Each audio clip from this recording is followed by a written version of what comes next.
আসসালামু আলাইকুম, বিসমিল্লাহির রহমানির রহিম। শতকরা অঙ্কের আরেকটি গুরুত্বপূর্ণ ক্লাস নিয়ে আপনাদের সামনে হাজির হয়েছি এবং অবশ্যই আজকেও কি করব, আমরা শতকরার একটি শর্টকাটে অনেক গুরুত্বপূর্ণ একটি অঙ্ক আমরা শিখব।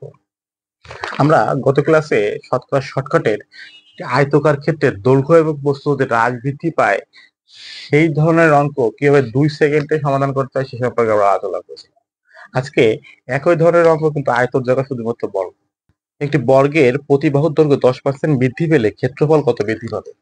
মানে একটি বর্গের প্রত্যেক বাহু 10% যদি বৃদ্ধি পায় তাহলে ক্ষেত্রফল শতকরা কত বৃদ্ধি পাবে? আমাদের অপশনে ক নম্বরে আছে 15% বৃদ্ধি হবে, খ নম্বর আছে 10% বৃদ্ধি হবে, গ নম্বর আছে 21% বৃদ্ধি হবে, আর ঘ নম্বর আছে 44% বৃদ্ধি পাবে। এখন আমরা শতকরার অঙ্কের গত ক্লাসে যে নিয়মটা শিখছিলাম সেভাবে আমরা করব। একটি বর্গের প্রত্যেক বাহু কত পার্সেন্ট বৃদ্ধি পেয়েছে? 10% বৃদ্ধি পেয়েছে। তাহলে 10% বৃদ্ধি পেয়েছে মানে আমাদের ওই একই নিয়ম তুলনা করবো কার সাথে? 100-র সাথে। 10% বৃদ্ধি পেয়েছে মানে কত হবে?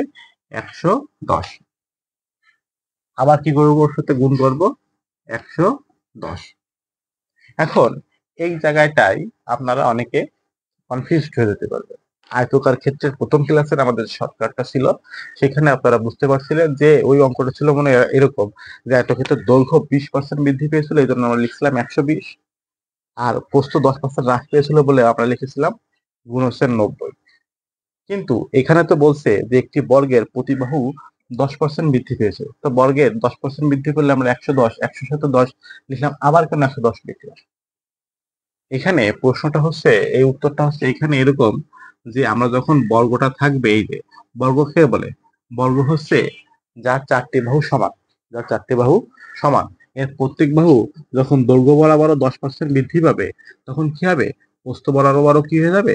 10% ও বৃদ্ধি পেয়ে নতুন একটা কি করবে? বর্গক্ষেত্র তৈরি করবে। দেখেন তো এই যে আমার বিষয়টা ঠিক আছে কিনা, আমি হাতে মোটামুটি আঁকার চেষ্টা করছি, আপনার দেখেন। এটা ছিল আমাদের প্রথমের বর্গ, এটা। হ্যাঁ, আর এটা কি করছে? 10% বৃদ্ধি পাইছে। প্রত্যেক পাশ দিয়ে কি করছে? দেখেন বোঝানোর জন্য বলছে, প্রত্যেক পাশ থেকে কি করছে?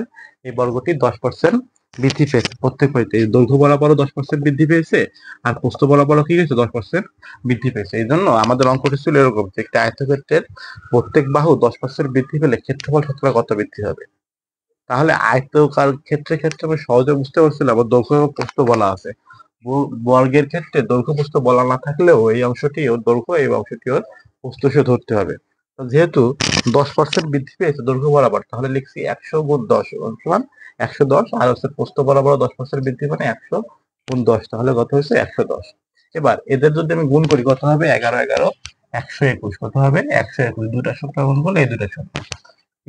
নিয়ম ছিল ডান দিক থেকে দুইটা ঘর পরে দশমিক হবে, মানে এই অংশটি দশমিক হয়ে বাদ হয়ে যাবে, থাকবে কত? 121। এখন সম্পর্ক আমাদের কি করতে হবে? 100 সাথেই খুঁজতে হবে।